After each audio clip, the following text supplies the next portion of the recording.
آج کے موقع پر ان کے ساتھ آگے پیر سید زبیر حسین شاہ صمدانی صاحب سے ملاقات نہیں ہو سکی، بیٹے کا نکاح تھا پر ہم وہاں کرتے تھے۔ الحمدللہ پرانی یادیں، ابتدا دعا یہ کریں گے اور اختتام صاحبزادہ سعید احمد صاحب، الحمدللہ ان کے برادر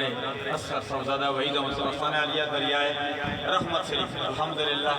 ہمارے اس محفل میں جید علماء کرام پیر سید عطاء اللہ شاہ صاحب گیلانی آستانہ عالیہ ڈھیر شریف، جید علماء کرام تشریف لے گئے، علماء کرام چلے گئے، اللہ سب کی حاضریاں قبول و منظور فرمائے۔ آمین۔ جو بھی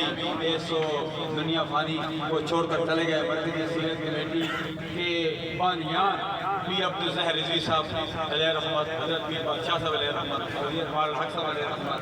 ڈاکٹر زبیر صاحب مسکین صاحب جو زہری طور پر اندھے تھے، نابینے تھے، لیکن الحمدللہ دل کا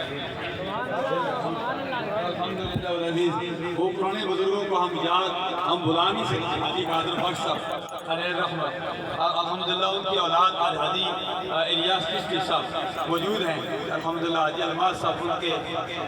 پوتے موجود ہیں، سب کے لیے دعا کرتے ہیں اللہ تبارک و تعالیٰ یہ جو قافلہ جاری و ساری ہے الحمدللہ مزید ان سب کو اللہ تبارک و تعالیٰ ہمت و استقامت، آمین، حاجی غلام عباس اللہ تبارک و تعالیٰ پوری امت مسلمہ کی خیر فرمائے۔ ڈاکٹر علامہ محمد یاسر روان صاحب فرمائش کی تھی، سورہ والدخا کی تھی، حاجی غلام عباس صاحب کا ذکر کر رہے ہیں، یہاں سارے سرکار کے غلام ہیں، الحمدللہ سب کے لیے جو موقع پر موجود ہیں، جو موقع پر موجود نہیں ہیں، جو شہر خاموش میں پوچھتے ہیں اور جو دنیا میں چاند پھر رہے ہیں، سب کے لیے یہاں میں بھی دعا کرتا ہوں، آپ بھی دعا کریں، پیر سید زبیر حسین شاہ صمدانی بھی دعا کریں گے، صاحبزادہ پیر وحید احمد صاحب دامر کاتم العالیہ یہ بھی دعا فرمائیں گے، اللہ تبارک و تعالیٰ ہماری سب دعاؤں کو جو حرمین شریفین قبولیت والی دعائیں ہیں اللہ تبارک و تعالیٰ ان دعاؤں میں شامل فرمائے۔ آمین۔